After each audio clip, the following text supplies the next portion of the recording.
constant state of fear. And there's no other way to get around it.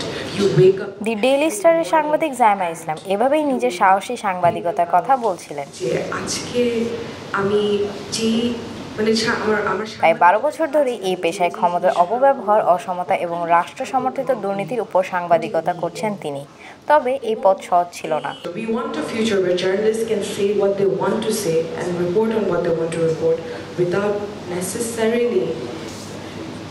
facing any fear. এবং আমি এখানে আরেকটা জিনিস করতে চাই যে আমাদের সামনের দিনগুলো আসলে কিন্তু খুবই আনকমফোর্টেবল হবে। সাংবাদিকদের বিরুদ্ধে অপরাধের দায় মুক্তির অবসানে আন্তর্জাতিক দিবসের এবারের প্রতিবাদের বিষয় ছিল সাহস এবং পরিণাম, সাংবাদিকতার ন্যায়ের জন্য অদম্য লড়াই। আন্তর্জাতিক এই দিবসটিকে কেন্দ্র করে ইউল্যাবের 4 শিক্ষার্থী তুলে ধরেন বিগত 10 বছরে বাংলাদেশের সাংবাদিকদের উপর হামলা, অত্যাচার এবং সাগররুনি সহ একাধিক সাংবাদিক হত্যার একটি গবেষণাধর্মী তথ্যচিত্র। অনুষ্ঠানের শুরুতে বক্তব্য রাখেন চিন্তক ও লেখক সলিমুল্লাহ খান। বলেন, একমাত্র নাগরিকরাই পারেন একটি সুষ্ঠু রাষ্ট্র গঠন করতে। নাগরিকদের দ্বারাই রাষ্ট্র গঠিত হয় এবং নাগরিকেরা কিছু ক্ষমতা কিছু সময়ের জন্য আমানত হিসেবে সরকারকে দিয়ে থাকে। এদিকে বাংলাদেশে নিযুক্ত ইউনেস্কো প্রতিনিধি বললেন, ইউনেস্কো প্রতিদিনই সাংবাদিকদের নিরাপত্তা ও সততা রক্ষার জন্য কাজ করে যাচ্ছে।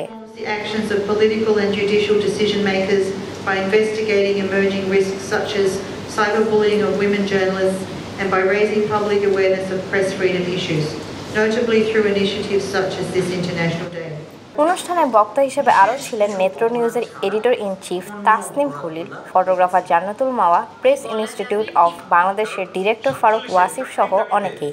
এই সময় বক্তারা বলেন, সাংবাদিকতা করার জন্য প্রয়োজন সাধারণ জ্ঞান, কৌতূহল এবং সাহস।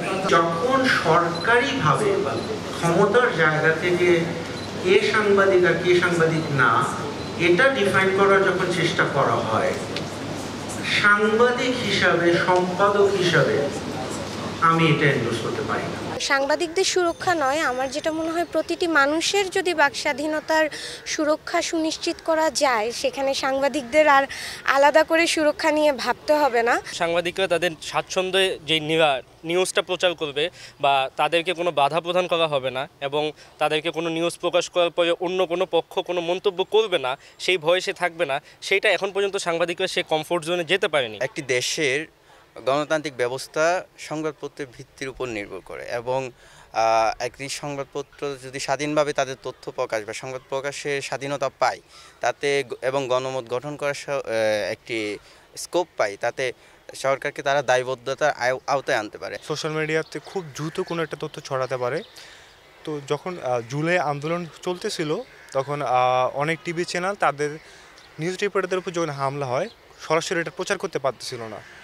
তো সোশ্যাল মিডিয়াতে যখন এটা প্রচার করতো তখন তাদেরকে খুব র্যাপিডলি সুরক্ষা দেওয়া সম্ভব হতো ছাত্রদের মাধ্যমে। ইভেন তাদেরকে কোনো স্থান থেকে সরানো অথবা তাদেরকে কোনো স্থান থেকে সরে যাওয়ার জন্য নির্দেশনাগুলো ছাত্ররা দিতে পারত।